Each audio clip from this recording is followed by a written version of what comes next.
สวัสดีค่ะ Good morning and welcome to Morning Thailand อวรรณสอนเครือหง And I'm Thananapat Noyuyen. Good morning. You're now tuning into a morning news program broadcasted live from studio of MCOT World on this Friday, November the 29th, 2013. One day ahead of a big gathering tomorrow over the weekend that people are still anticipating the mass gathering of the red shirts. However, yesterday we saw a lot of demonstrations Of course. in the capital. Right now, I think as for today especially, because Kun Suthep Silsuban has already talked about today would be one of the biggest day yet. Right. The movement would probably intensify a little bit, and we know for sure at the Asok BTS station there will be a gathering of people blowing whistle as well during the lunch hours. Yes, as of usual. course. So at this point, a lot to update you on that. But of course, before we go to during the previous the last break of the show, which normally concentrate on the political issues anyhow. Right now, let's take a look at the first news we have for you this morning. There has been a talk of a preparation for His Majesty the King's anniversary, birthday anniversary, that is coming up on December the 5th. And at this point, they say that 71 monks will be royally granted the title, higher titles for them. Now, of course, I cannot read all 71 monks' names. However, at this point, they say that this particular event will take place on December the 5th. And all 71 of them will actually be gathered at the Amarintara Vinichai throne hall. Yeah, throne halls, of course, in Grand Palace. And at this point, they say that one of the monks on the list is a monk from Chinese monk from Singapore. This particular monk is actually will receive the title as well. However, he in particular will receive the title at the Phra Sri Ratana Sasadaram temple instead. Of course, at this point, his name is Dai Ming Kwa Fa Jiao. I hope I got that right. And he is from Singapore. So this is one of the auspicious occasions for a lot of the Buddhists as well to celebrate. And of course, we probably will see the celebration or the ceremony on December the 5th, along with various other activities that will take place. And that was, of course, for the anniversary, the 86th anniversary, birthday anniversary of His Majesty the King. Well, a lot of activities and celebrations has been planned for that particular event for people to enjoy and celebrate this auspicious occasion. Now, moving on to another story here. This happened in Singburi province yesterday.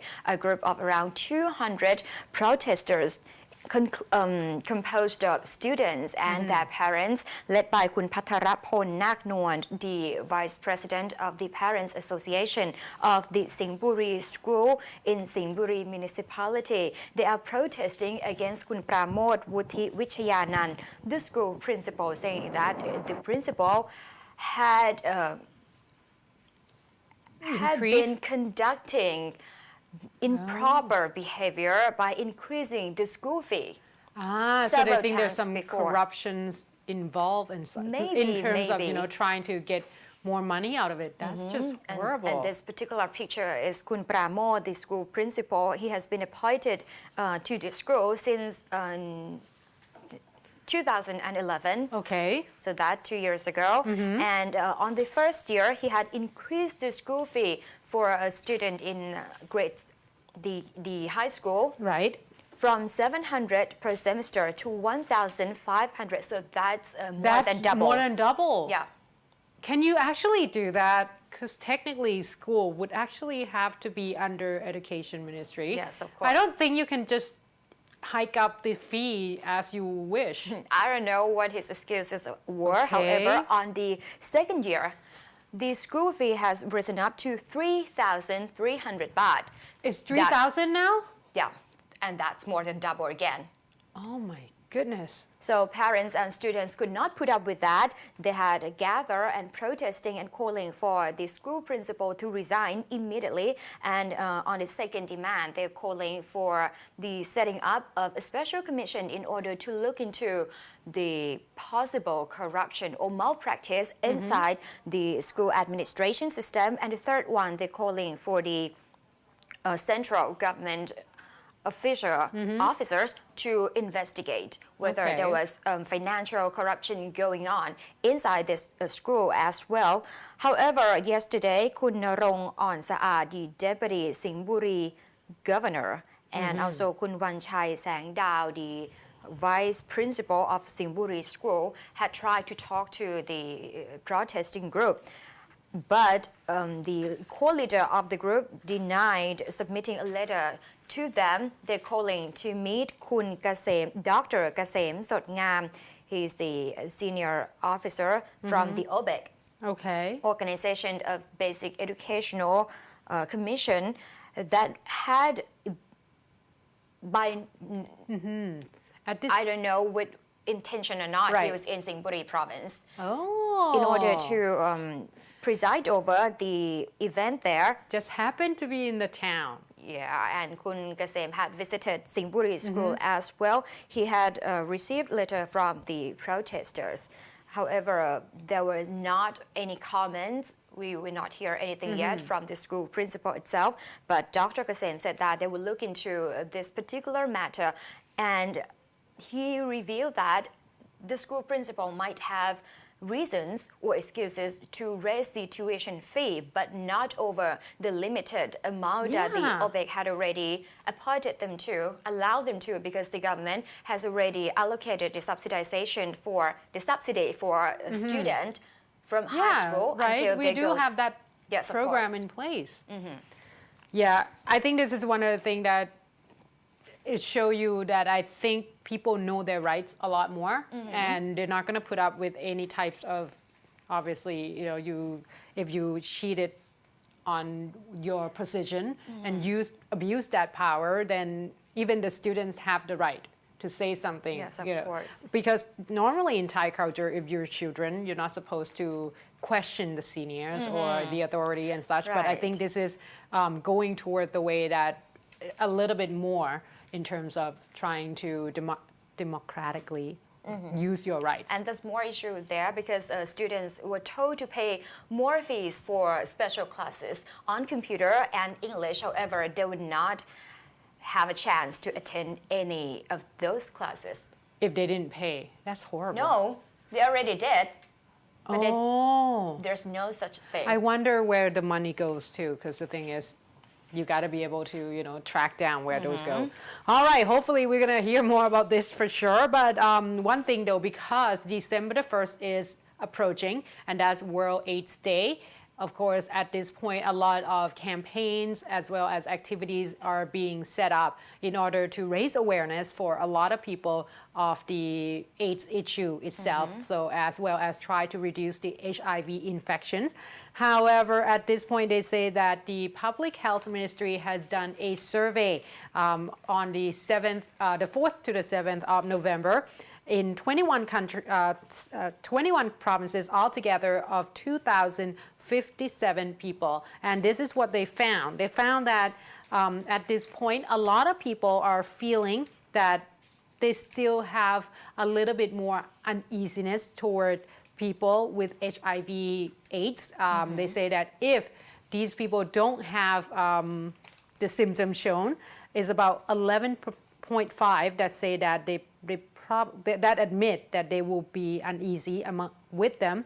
Now, about 66.8% say that they're okay with whoever have HIV infection, as long as obviously the symptom isn't shown, as well as 21.7% say they're not sure. Now, at this point, having said that, of course, one of the most important things that they're trying to promote is usage of condoms usage. And I think one of the target groups are the teenagers, because don't forget, I think that we all know worldwide even that we start a lot younger these days as the year progress. It seems like a lot of children are practice sexuality a lot more, you know. So they say that at this point, there has been a talk of increasing and looking into the condoms itself. However, according to Kun Jamrong Pang Nong Yang of the Friends of Prostitutes Foundation, they said that at this point there has been a talk and complaint a little bit about the fact that the condoms that are distributing in the society right now is kind of small for a lot of teenagers these days. Apparently kids these days have a little bit bigger size in terms of you know what. I'm not sure how to go around it, but yes. So anyway, so they are requesting that due to the fact that the condom that are distributing right now, a lot of them are 49 millimeters size, and that's kind of not wanted anymore. What they needed more is the 56 millimeters in size. They say that they requested that for a little bit more. So at this point, they are requesting the foundation saying that maybe Public Health Ministry could perhaps provide a bigger size condom and distribute it that more. However, when they talked, and one other thing is they would like to suggest that there should also be a distribution of the KY gel as well to help the lubricants gel to help with obviously enjoying the activities a little bit more and make sure that condom would not rip. That's the whole purpose of it. So I think at this point, the Public Health Ministry said that in fact there are a lot of 56 millimeters condom as well, and they claim that it is enough. But they did say that if it's not, then we can produce more, and they have 40 million baht budget in place set aside to make sure that they promote safe sex, as well as, of course, the reduction of the HIV infection as well. So at this point, I think that as World AIDS Day approaching on December the 1st, this is one of the things that I guess a lot more people are a little bit more concerned of. I had been under the impression that condoms are free size. Turned out I was wrong. Well, right? yeah, I didn't know much either. Well, because you don't really see like SML, not like clothing, but hey, we're girls, like obviously we're not gonna. Or the gel that can extend. Okay, we're not talking about that. Moving on to another story here. If you remember, on Monday I was reporting about one case that happened in Chiang Mai province in which one police officer was attacked. Right? The phone booth, right? Yeah, after he had been stopping a person from vandalizing a phone booth in the area, and the vandalizer attempted to drive a car directly to him with the intention to injure or even kill him. However, now that person had already been identified, and it turns out that he is also a police officer. Investigations reveal that from the footage obtained from security cameras in the area, the suspect had been identified as Lieutenant Colonel Paithun Thai Santi Manokul, the Director Inspector of Matang Police Station in Chiang Mai Province. Reports said the suspect had vandalized 3 phone booths that night early. One of them, the first one was the phone booth in front of Kasikorn Bank, Chang Pheuek branch, and the second one was the one in front of Thesaban Wat Chiang Yun School, and the last one was the one in front of Mall Kam Tuong Temple, and that was where he met Lieutenant General Nipitpon Taprachit, age 49, who has been attacked and injured. The report said that the victim was having dinner with his subordinates at the eatery, the local eatery in the area, and after seeing a person trying to vandalize the phone booth, he tried to stop him, talked him so he approached this guy. He approached, and after returning, he think that it was over, but the suspect drove the Toyota Vigo pickup truck, directly through him, causing a severe injury. And after the incident, a report said that the suspect tried to cover up his guilt by removing the front part of his car, the front rear, where there were traces of attack. that could still be seen and throw it in Bing River. However, divers were able to retrieve the car part and confiscated it as the evidence. Apparently, the suspect had been summoned for investigations at 9:30 yesterday, but he had failed to show up. A report stated that he had happened to call sick on that day, and before that, a day earlier, he had been asking for the M16 rifle. Yeah, because from the police station. did they realize why he's just focusing on phone booth to begin with? No, there was no reason, no motive, no records of That is just criminal odd. activity before. And All that right. is weird. All right. Well, with that, I guess we're going to take a short break. A lot of interesting issue, that's for sure. But when we come back, of course, the demonstrations, both the raid and the anti-government, and a little bit more on the border expo that is ongoing right now. So please stay tuned.